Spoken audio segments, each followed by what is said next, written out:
Ladies and gentlemen, welcome back for another episode of Jacket Sports Weekly. Jacket Sports Weekly, where you can find everything Waynesburg University sports. Tune in every week to our panel as they take a deep dive into Waynesburg sports. We cover everything from football. Turning around is Isaac Trout. Did he get the feet down? We will wait for the mark. And they call it a touchdown. To basketball. Ball. Got it! We're all tied up! To softball. Max this one. Left field. Kiss it goodbye. Stay up to date with all your favorite Waynesburg University sports with us at Jacket Sports Weekly. We're here on the desk and the usual two hosts, Logan Lepiscopo and my good friend Seth Adams. Sir, we got to start off, as always. How are you doing today? I'm doing great, man. How are you doing today? You know, I'm doing great. We're dwindling It's another down. Monday. Another Monday. Easter weekend coming up. We're Get a little bit of a excited. break. Oh, yeah. Very excited. I'm getting ready to graduate in a few weeks' time now, That's so that's crazy. exciting. You Old got a man. couple years still, but Old man. let's get into the athletics that are currently Yeah. in season here. Beginning with the softball team, they played two doubleheaders since our last episode. They had a doubleheader against Carnegie Mellon and also their first PAC action versus the Teal Tomcats. Yeah, and they played Carnegie Mellon, like you said. They split, losing the first game 5-1, then winning the second game 7-3. Then they split with Teal, losing the first game 4-3 and winning 2-1 in the second game. I'm not going to spoil it again what happened in that game. But that's Mia's job. We'll leave it to Mia Hayes Yeah. for that one. So, but overall, they're having a good start. They're having a very solid start. But over the last couple of years, we've had some really excellent starts. It seems like this one's not as smooth. I mean, like Sydney Wilson, she's 4-0. She's PAC Pitcher of the Week. I mean, just some outstanding stuff from her. But maybe we might see a little bit of a decline, it seems like it's been over the last couple of games. It's hard to maintain, back-to-back conference titles, getting to the Very true. NCAA tournament. So it's hard to maintain, especially when you've lost a couple key players that you had last season. But overall, should still be a good season for the softball team. Mm-hmm. Let's move on now to the other side of the diamond with the baseball team. They also had 4 games since the last time we had an episode. They had St. Vincent out in Latrobe, Pennsylvania, and as well back here at home. They had a non-conference opponent in Pitt Bradford. And Seth, unfortunately, the first conference loss of the year. Yeah, but It was bound to happen. It was bound to happen. But let's talk about how they went 2-2. They split with both of them once again, just like the softball team. They split with St. Vincent on last Saturday, winning the first game 10-8. And losing in the second game 6-5 in a walk-off. Then they split against Pitt Bradford, which was supposed to be earlier in the season, but got postponed. And they won the first game 6-3 and lost the second game 7-2. But they had a career high 16 hits, season high, I should say, 16 hits against St. Vincent in that 10-8 win. And Garrett Comer is, I believe, one of the most promising athletes coming into Waynesburg, putting up some very, very impressive numbers. But we'll save that for Spencer later in the show, but look out for him, man. Yeah, it's not even just the numbers also. He's been great defensively out there in center field. For the St. Vincent game, made a game-winning catch out there, robbing a home run from St. Vincent, and then out here in the doubleheader against Pitt Bradford, had an excellent play, made a cutoff, center field, deep in center field, threw it down to third base, Trent Giraffa, easy tag, and like you said, I think he's very promising as well. Not to mention, I talked to Ethan Earhart about that robbery. They would have tied the game if he didn't make that catch. Because that was the last out of the game. If he would have made that catch, if he didn't make that catch, it would have been a tie ball game. He saved the game for Waynesburg. So a lot of promising players for Waynesburg, and as you said, Spencer Fratteri will break that all down with us. Now let's move over to track and field.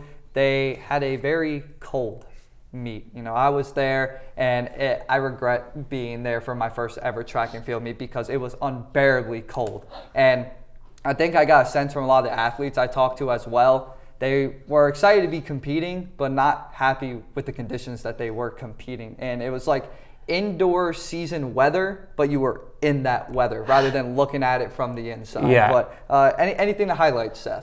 It's just the fact that they went out there and they're playing against Division I athletes and were able to compete just shows the level of competition that we have on this track and field team. They're going up like Quentin Weaver. He finished sixth among a bunch of D1 and D2 athletes. So just something to highlight from that track and field experience is that they're playing against these D1 athletes in West Virginia. So. Yeah. Michael McKenzie, he'll dive a little bit more in depth with us, talking about the men's team, the women's team, and also what to look forward to in the future. Now, we have a couple more athletics in swing. Let's start with the tennis team for specifically. I don't know what word I was just trying to say there. Specifically, the men's tennis team, their season has begun. And Seth, they got themselves a win under their belt early. Yeah, against Mount Aloysius. We're going to run down through those wins right there. Lone and Huckstein both had a doubles win. They had a doubles win together.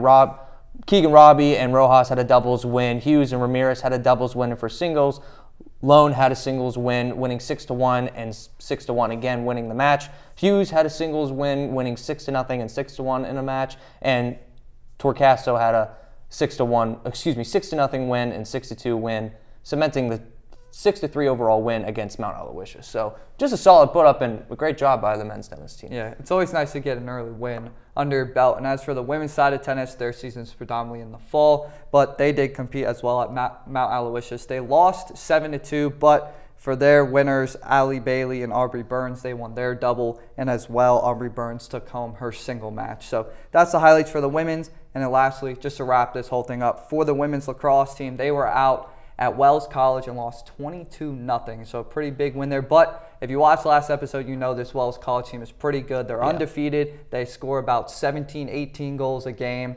And Waynesburg's still a program that is trying to get to that up-and-up level. So that's going to do it for our opening segment here on Jacket Sports Weekly. When we come back, we'll sit down with Mia Hankins, and we'll talk about that Waynesburg University softball team.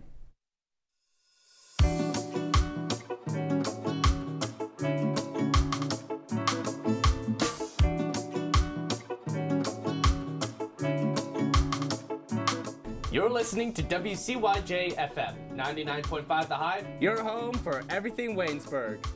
Our campus radio station gives students like you a chance to work in live studio environment without ever leaving Waynesburg.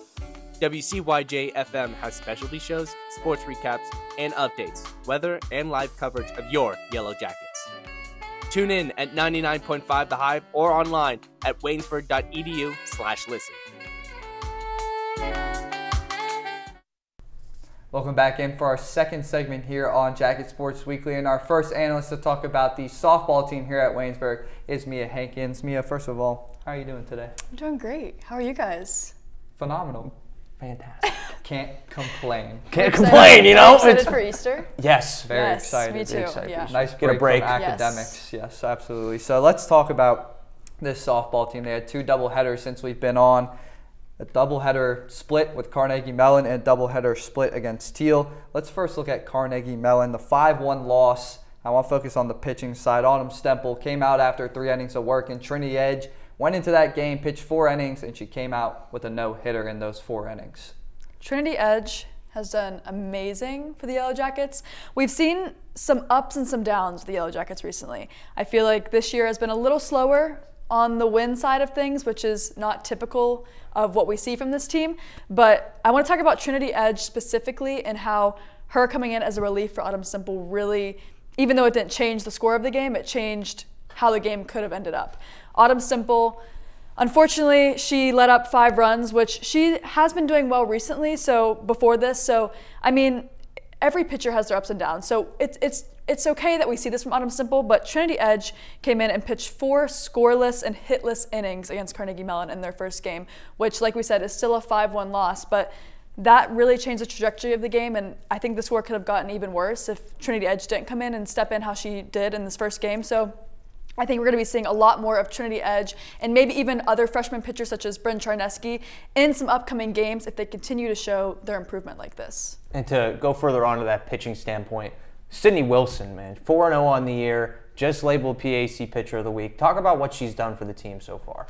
Sydney Wilson, as we know, has continued to improve these past 3 years that she's been at Waynesburg. She, like we said, is the PAC Pitcher of the Week, and she only allowed 2 earned runs in 17.1 innings that she pitched recently. So that's unheard of. I mean, we know that she's great, but to see a stat like that for PAC Pitcher of the Week is just incredible, and it shows us how much of a pitcher that she really is and how much she really leads this team. And just to touch on the fact of how great it is, we were talking about before we went on here, all 3 pitchers in the top 10 for ERA and opponent's batting average. it's just incredible to see that Waynesburg has a rotation like that. You typically see, one star pitcher at the top and everyone else is kind of in the middle range, but Waynesburg, they've got themselves 3 really good pitchers. And now let's turn over, obviously. They split with Carnegie Mellon. Let's look at now Teal, which was the first PAC action for the softball team. They lost the first game 4-3, but then they bounced back big in the second game with a 2-1 win over the Tomcats. Like you said, they lost that first game against Teal. They came out on top on that second game. However, the first game, they just kind of struggled to hit. I mean, the hits were kind of back and forth. They could never really capitalize on their hits. So they did end up losing 4-3. But in that second game, we still saw the bats kind of slow. We didn't see a lot of improvement on the bats from the first game. However, Brianna Rice hit a walk-off to left center to bring in Cassidy Trimble to win the game 2-1. So I believe that's softball's first walk-off of the year, and it's a great way to end the game. I mean, to have the bats as dry as they were in this Teal game, and even the Carnegie Mellon game, we didn't see a lot of great hitting like we have been. To see Brianna Rice hit a walk-off like this and really just end the weekend on a good note, I think is really good for their batting. And you mentioned it, the hitting. The hitting has been a little bit of lackluster lately, you could say. So is it seeming like the bats are mostly relying on the pitchers? Is the team really relying on the pitchers rather than the batting? Because we've seen a lot of low-scoring games from Waynesburg. So what can this team do to get the bats going? Because it seems like they're relying on the pitching right now. I think they definitely are relying on the pitching, especially when you have great pitchers such as Sydney Wilson, Autumn Simple, Trinity Edge, Bryn Charneski. When you have that group of great pitchers on a team, which isn't typical for a team, not to have 4 amazing pitchers like that all work really well together, I think that we are relying a little bit too much on the pitching, and we need to realize that pitching isn't always going to be there for you. While it's there right now, as we saw in some of the games this weekend against Carnegie Mellon specifically, pitching isn't going to take you all the way. And in order to win a game, you're going to have to get your batting up a little bit more. Not even batting amazing, just getting just a few more hits in there, a few more bases. That's going to help you a lot more. Just get a few more runs in there, and pitching will follow with that. And you talk about the fact that the team hasn't been hitting well. Obviously, you look at these 4 games. They hit 160 against Carnegie Mellon in the first game. They bounced back pretty well in game 2. They hit 345, which is really good for a team average. But overall, the hitting isn't there. The pitching is there. How can they look forward with the next PAC competition coming up? They have Chatham coming up. How can they look to respond? And as you mentioned, what seems to be like a slower start to this year, how can the bats start to pick things up and support the pitchers? So Waynesburg beat Chatham last year 7-2. And we're seeing a lot of games like this where the teams we played last year, we beat them by a good amount, and this year maybe we're not scoring as much as we have been in the past years.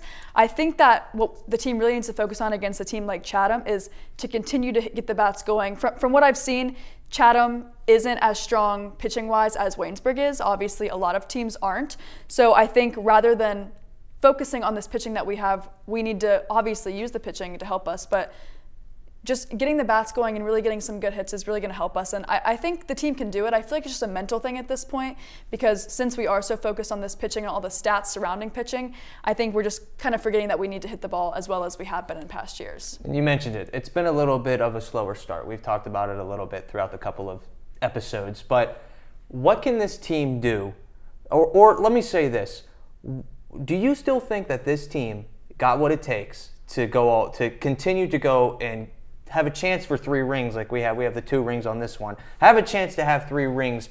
Are you comfortable? Are you confident that they can do this? I'm confident in the team. I think that honestly having a great group of girls can get you really far. And while they're a great group of girls, they're also just really good softball players, as we've seen throughout the past couple seasons here, where they've won 2 PAC championships in a row. So I think that they do have the ability to win a 3rd PAC championship. I just think it's putting all the factors of softball together rather than just focusing on pitching, rather than just focusing on hitting. I think if we just put a few of those together, they'll come out on top and they'll win a PAC championship once again. Well, thank you so much, Mia, for sitting up on the desk with us today. But don't go anywhere. We're going to stick to the diamond and have Spencer Fratteri up here to talk about some baseball. This is some buzz.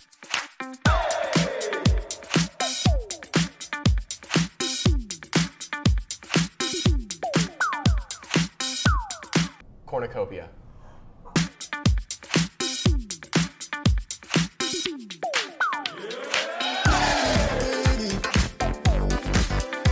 Try instead of train.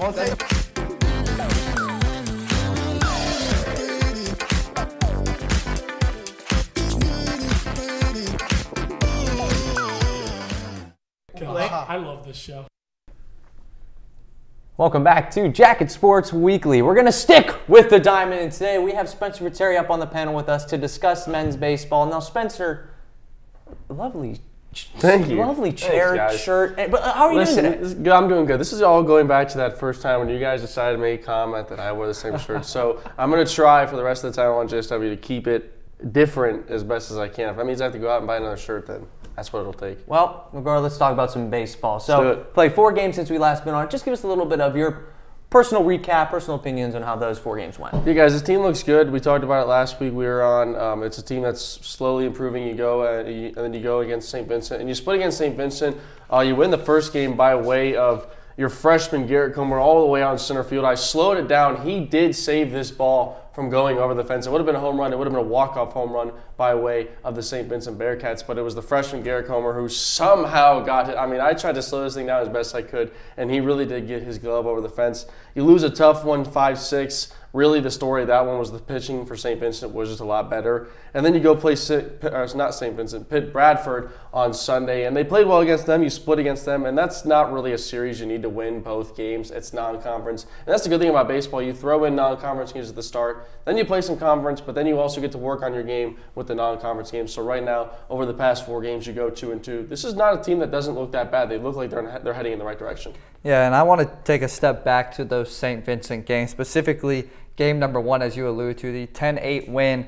Dalton Lucy, one of the 2 pitchers, Sidney Wilson, as you referred to earlier, set 4-0 on the season. Dalton Lucy looked great. Alec Engelmore came in, ended up getting the save in that game. But just talk about how the pitching has been excellent, and then in that game as well, the team hit .356. I mean, the bats are supporting the pitchers, and everything just seems to be clicking right now. It's kind of like softball, where the baseball team finally has good pitchers. We didn't really see it a lot last year, and I think that's why the softball team did so much better. But this is a baseball team that they're making a name for themselves. They have pitchers. Gavin Pratt got his first win. Dalton Lucy, as you alluded to, is now 4-0. Ethan Earhart, the ace, as they call him. I'm sticking by my statement. Lucy picks up his 4th win. I think he's the best pitcher they have. He doesn't always get the strikeouts, but when it comes to putting the ball in a place where the defense can make a play, he does that, just that. And then talking about not just the starting pitchers, Alec Engelmore has done a phenomenal job coming in and saving games. We saw him do it in Florida in that first game, and he's continued to do it here in PA. So if you're talking about a team that can make a run in the PAC, they've got the bats, they've got the starting pitchers, and I think overall this is a team that has the utilities to make a run. And we haven't seen one of the starts like this from the men's baseball team in a while. It's been a couple of years, at least since I've been here. I mean, I'm only a sophomore. But I haven't seen a very consistent start like this. So how does Waynesburg keep this consistency? They're doing well with the batting, they're doing well with the pitching, but how do they keep it throughout the whole season? I mean, the season's very long. We're only at the beginning. How do they keep it throughout the whole rest of the year? Well, they've got 3 games coming up, Seth, and I'll break it down for you. You play Penn State Altoona, which, again, it's a non-conference game. They're not really important. But then they go and play 2 not real great teams in the PAC, in Chatham, who's 6-10 in overall, and they're 0-2 in the conference. And then they play Franciscan, 2-9 overall, 0-2 in the conference. Now, again, the Penn State Altoona games, you'd like to pick those up for your overall record. But for this team to keep going, I think it's possible. I've talked to Nevin Kostelak, the equipment manager on the team. I've talked to some of the other guys. It's possible for them to go 4-0 for those next 2 PAC games. Maybe they pick up 1 against Penn State Altoona, but if that's the way it goes, you go for the next 3 games and you're 5-1. But again, I think these next 2 PAC games against Chatham and Franciscan, can be huge because of how well or how struggling those teams are. Yeah, and if you look at the 4-game span that we just had, their worst hitting day as a team was a .269 batting average in that second game against Pitt Bradford, which by no means is a bad batting average either. Just the first 3 games, they hit well over 300. So let's focus on, I want to look at 2 of the glaring, I won't say glaring, but 2 of the spots I think Waynesburg can improve in. I think the first one is runners left on base. If you look at the St. Vincent doubleheader, they left 16 on in the first game, and you pick up a win, obviously, but could have been a lot better of a win. And then you leave 13 on in that second St. Vincent game. The other, I want to look at Pitt Bradford, that second game. They had multiple errors, and Ryan Ofer, who got the start, 7 runs given up in his full 7 innings pitched, but due to errors, none of them were earned runs. So how can Waynesburg, get those runners left on base down in numbers and just clean up the fielding. It's just being smart on the bases, Logan. And again, this has been a problem for 2 years now. We saw this last year with Waynesburg leaving so many guys on, and it's a problem this year. We know they can run the bases, but when it comes to being in the PAC, I don't think it's something they do well enough, and it is something they need to improve on. And when it comes to the errors, it was a close game. Ryan Over, the young kid, man on the mound, did a great job yesterday, but it just came down to he walked too many guys in the end. You get the bases loaded, and then now it did come down to Coach Perry Cunningham walking the third man intentionally, and that's what loaded the bases, which led to the grand slam that Ryan Over gave up. But those are just something that not just the guys on the field need to work on, but the coaching staff needs to work on. They need to find a way to drill to these guys that with all the number of men left on base, it's killing some of these games. They're losing games like the 6-5 game. They left a ton of guys on that game. And when it comes to the errors, I mean, it's just an obvious thing in baseball. You can't make errors. It's obviously going to happen, but you need to be able to limit them and know in crucial points when they can't happen. So they're sitting at 3-1 in conference right now, 4th in the PAC, just behind, I believe, Allegheny sitting in the top, 9-5. Another team up there, 9-7, I believe, Grove City. So they're right up in that contention of being one of the best teams in the PAC. How can this team cement that we're going to be a contender? How can they say, we're going to be feared in this PAC. We're not going to be someone, oh, they're at the bottom. Okay, what can they do to make sure that they're at the top and not in that middle area? I think it's going to come down to letting teams know that they really are that good. So like I said, they play Penn State Altoona, and then they play Chatham and Franciscan. But in a few weeks, they play our rivals, W&J. And last year, they split with them, and Dalton Lucy pitched a phenomenal game. And that was kind of when the PAC started to notice, hey, Waynesburg maybe isn't a team to take lightly. This isn't a team that we're going to just walk in and think, oh, we're going to win both games of the doubleheader. I talked to some of the guys, they think that's one of the more important games is that W&J game. One, because it's your rivals, and two, PAC games are huge. And like I said, if they can come off against Chatham and Franciscan and win all 4 of those games, they move from 3-1 to 7-1. And if you ask me, being 7-1 in the PAC right now, not a bad way to start. And we talked about the pitching, obviously, with Dalton Lucy, Ethan Earhart being the main 2 pitchers. You have Penn State Altoona in between. Do you think that's going to be Lucy and Earhart to come out against Chatham being the next PAC opponent? And, Perry Cunningham just figures out, hey, we're going to throw these 2 guys on the mound for Penn State Altoona. It's so hard to judge what a coach is going to do. And if you were to ask me, I'm not throwing Lucy and Earhart. Now, I know we've talked to Lucy a ton of times in Florida, and he says he could pitch 4 games in a row. I mean, the way he pitches, it doesn't really hurt his arm is what he's told us. Again, I don't know how true that is and if it's just his passion for wanting to pitch. But if I'm Perry Cunningham, again, to me, the non-conference games aren't that important. I'm not saying completely disregard them, but if I'm looking ahead and I see a struggling Chatham team and a struggling Franciscan team, I'm saving Lucy and Earhart for those games. You've got Aiden Williams, you've got Alec Inglemore, Hudson Pinkovich, Matt Gaskell. You've got guys who can just start and maybe not take you the whole way like your starting pitchers like Pratt and Williams and some of these other names can, but you've got guys that can get you through the game, and they're not going to pitch as well as Dalton Lucy or Ethan Earhart, but if you can save those guys for the bigger PAC games, I think that's what they should do. Well, thank you so much, Spencer, for joining us to talk about some baseball. When we come back, we'll be talking about track and field with Michael McKenzie. Welcome to the Eberly Library, where you can find out everything about anything on campus. Through the double doors, you'll enter a world of knowledge and academic resources. These include the Knox Learning Center, where the Disability Services Office and testing centers are located, and the Writing Center, where students can work directly with our tutors in order to hone their essay skills and get easy A's. And now, to the Print Collection, which houses over 75,000 books spanning across all 3 of our floors. And if you're looking for truly a peaceful place to read, we also have the Stover Center for Constitutional Studies, with various nooks and crannies for students to hide away in with a good book. And if you need us to print out something for your next class, head on to the 3rd floor at the Eberly Library.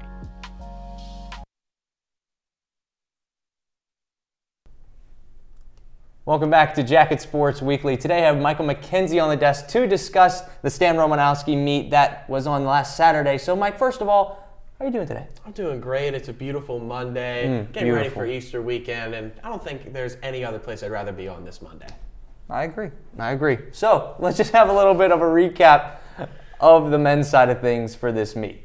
All right, so this was again, you mentioned it, Stan Romanowski Open at WVU, and there were a lot of competitors in this meet from D1, D2, D3, NAIA. We'll get into that a little bit more, but there were some notable men's finishes. We're going to start off with the runner that has kind of been the main focus since the indoor track season, moving into the outdoor track season as well, Quentin Weaver. He finished 6th overall in the 800 meter with a 1-minute 58-second time, and he finished 3rd among all D3 finishers in the 1500 meter with a 4-minute 11-second time. Some change on the tenths and hundredths of a second, but overall 4 minutes and 11 seconds when you round it. Adam Helbling finished 8th in the long jump with a 6.02 meter jump. Jacob Harker 9th in the shot put as he continues to try to inch closer to that school record. He had a 13.79 meter throw. Kyle Casella 9th in the 400 meter hurdles with a 1 minute and 1 second time. Andrew Casper 11th in the 5K with a 15-minute 40-second time.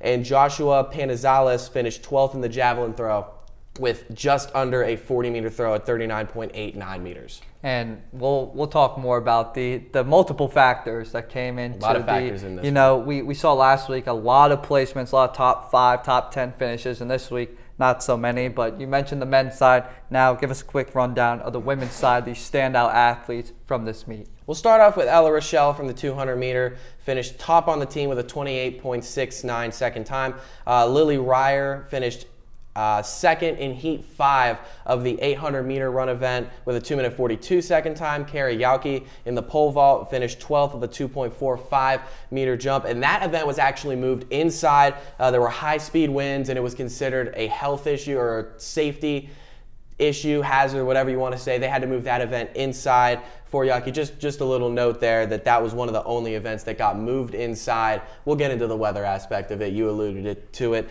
here in a little bit, but Natalie Double finished 14th in the javelin throw with a 30.64 meter throw. And then Meg Berry, a little bit around a 4 meter long jump, but she said it was her PR, so definitely worth mentioning here on the show to go to an event like this and get a PR. I wanted to mention that before we wrap up the women's side of things. And we talked about it earlier. They're playing D1, D2 athletes. Now, as a Division III school, this is something that is very impressive. Just explain why that is so impressive for us. I mean, no disrespect, but there's a difference between D1, D2, and D3 athletes. I think the guts and the courage that it takes to go to this meet in different weather conditions and compete against D1 and D2 athletes who you're pretty often told are more athletic and are better than you. It takes guts and courage to be able to go out there and put your best foot forward. I think all things considered, the amount of talent and the amount of competitors in this meet, the amount of finishes where Waynesburg finished, although it's not what you saw in their previous meet at Bethany, it's still very impressive to see the amount of finishers they got at the areas that they got them against such talented and higher level athletes. I think Waynesburg did a really good job showing up and putting their best foot forward against such great competition. And that's just one of the many factors of why this meet did not go as well as the Bethany College meet. Let's talk about that weather that I alluded to in the open, and we've been alluding to this whole time up here so far.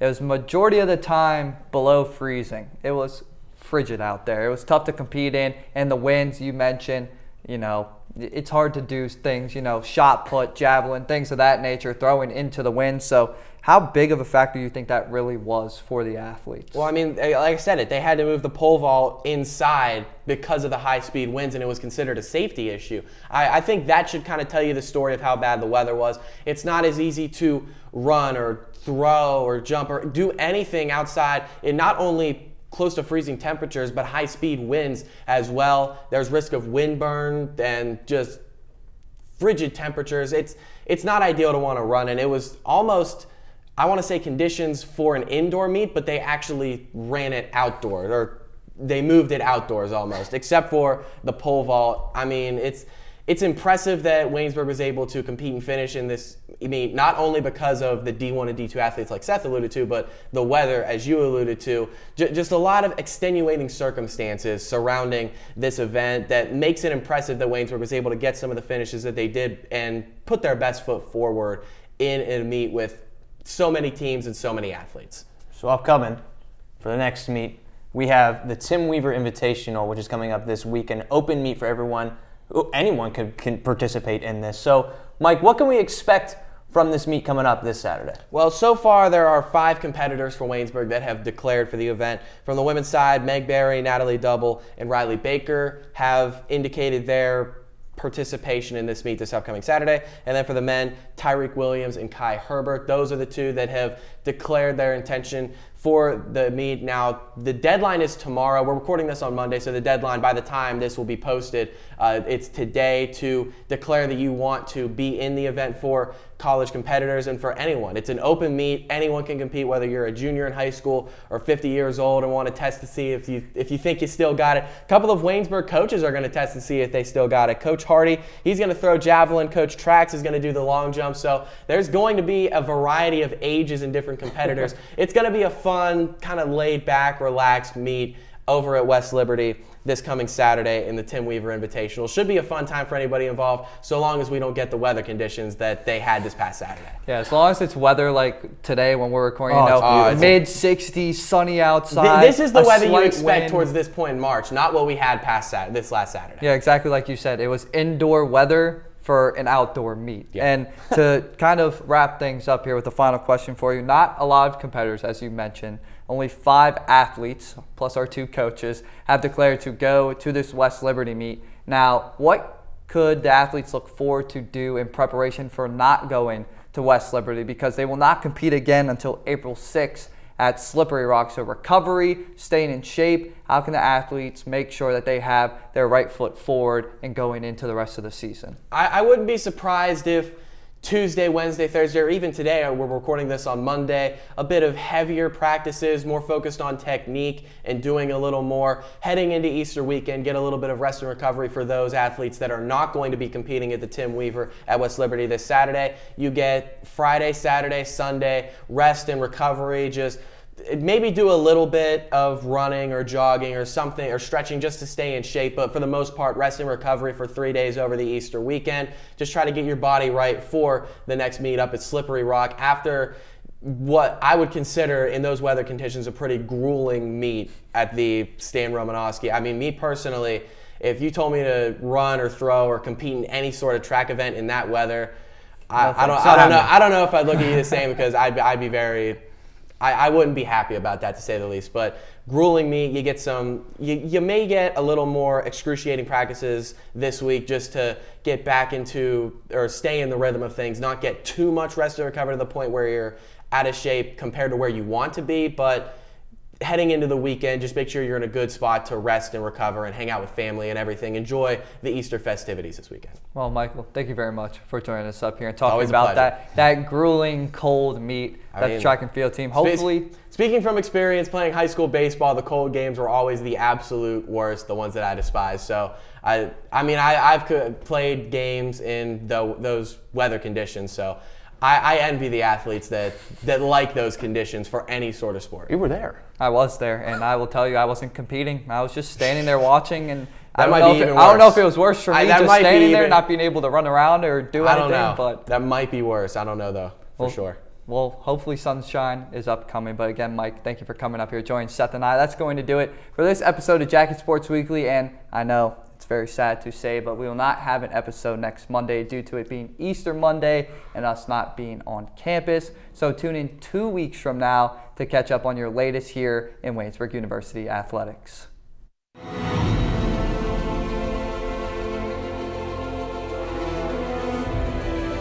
This has been a production of Waynesburg Community Television.